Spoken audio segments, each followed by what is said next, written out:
Dr. Mark Changizi here with your Science Moment. Today I'm going to talk about why it is that you have trouble hearing other people wearing masks.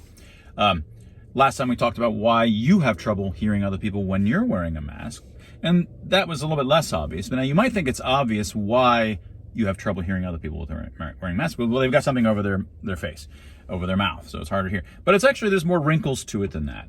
So let's go through, there's going to be four reasons, there may be others that I haven't thought of, as to why you have trouble hearing them. And let me modify it. I'm not really going to be talking about, the visual side. Of course, you're missing their lips. You can't see their lips move, and that's removing information from what they're saying. And that definitely makes it harder to comprehend. Here, I'm just going to focus on your auditory perception. You can imagine just watching lips. You see my lips move, and you gather what I'm saying. But I want to just talk about the auditory perception side of it in these four reasons. So the reasons are going to basically concern loudness, muffle, and the third concerns sort of feedback, self-feedback, and the fourth concerns a kind of an illusion of an auditory illusion of sorts. So the first reason why you have trouble hearing other people wearing masks is just for the simple and most obvious reason we all already mentioned, which is just the sound is being reduced. The amount of amplitude of the sound reaching you is being reduced. So that's the most obvious, but it's and that's what everybody, of course, would potentially most obviously say. The second is a little bit more subtle, but not that subtle. It's just that when the sound goes through anything, it goes through any kind of walls, when it comes out the other side, it's reshaped. The frequency distribution across it has been shaped differently. So in this case, it's going through the mask, and it has different kinds of reflections as it goes out, back to you and back out again. It just creates a different kind of frequency distributions as it comes out. And so in this case, we say it sounds muffled. It's been changed. The frequency distribution has been changed by virtue of going through the mask. And that makes it harder to understand what the person is saying.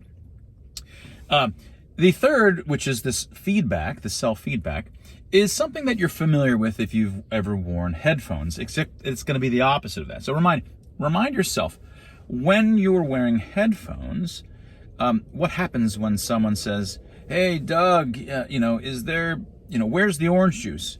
And you're wearing the headphones, you go, "Oh, the orange juice is over in the back of the refrigerator." You scream. And why do you scream? It's because under normal conditions, you've calibrated a baseline of how loud you have to perceive yourself to be to have a good normal voice that you want to speak so that somebody else can understand you. When you're wearing headphones and you've got these music being piped into your ears, in order to get that same level of self-perception, you have to raise your voice much higher. And you're not really thinking about that or aware of that to counteract it. And it's really hard to counteract that. So you end up having to basically scream to get that same level of self-feedback. So you end up screaming. Well, in the case of the mask, it's the opposite. When you put a mask on, you actually have a bit more of your own voice that you're hearing than usual, because you get reflections that are coming back towards you more than you otherwise would. And some of it is going through the bones of your face directly to your ears, and it's very complicated stuff that's happening, but you're going to actually hear yourself potentially a little bit better.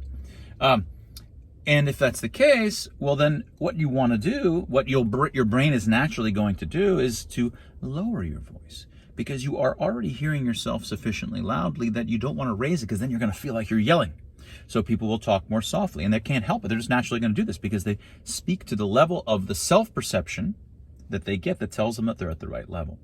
So people with masks, ironically, they need to actually raise their voice. They're all potentially lowering it a little bit because they're hearing themselves more strongly than they otherwise would relative to the other things in their environment. So that's three reasons why you can't hear other people speaking who are wearing masks as well. And the fourth, even if it was the case that, let's suppose that you had a mask on that actually blocked none of the sound, it didn't muffle, it didn't do any of that stuff, and it was the exact same kind of sound that was reaching you, but you are just missing the ability to see their lips move. In addition, of course, to missing that information of their lips moving, the visual information, again, we want to focus just on the auditory perception side. You will actually perceive the sound coming from that person's voice differently, merely by not seeing their lips. So let me give you some standard illusions in perceptual psychophysics. So I play a sound. I go boop, right? Just boop happens, and you rate it to have a particular loudness. Now, suppose that I put a flash at the same time that you see that the beep happens. You'll actually perceive the beep to be louder than you otherwise did before. In fact, if there's a single beep and you do two flashes at the same time, people will often perceive there to be two beeps instead of one. So they'll actually take, one of those beeps didn't exist at all. They've infinitely, in some sense, created a beep out of nowhere. They raise the amplitude and actually perceive something louder than they otherwise would. So this fourth reason, when you're if you were to see their mouth, often you're barely even getting the sounds, but because you see it, you're not only inferring what they're saying, you actually hear it. Your brain creates the perception. Your auditory perception is actually say, oh, it's happening, and it creates an auditory perception in your brain, your auditory cortex. So you actually have the auditory perception of them saying that particular word on the basis of the mouth movements that are consistent with that. Without that, well, now you're just hearing the raw, sounds with none of that feedback. You're going to hear it much softer than you otherwise would. And so your auditory perception in this sense, by virtue of the lack of these visual auditory combinations, actually perceptually goes down. So those are four reasons, at least three of which are not the obvious ones, for why people who are wearing masks are harder to hear. And that was your science moment.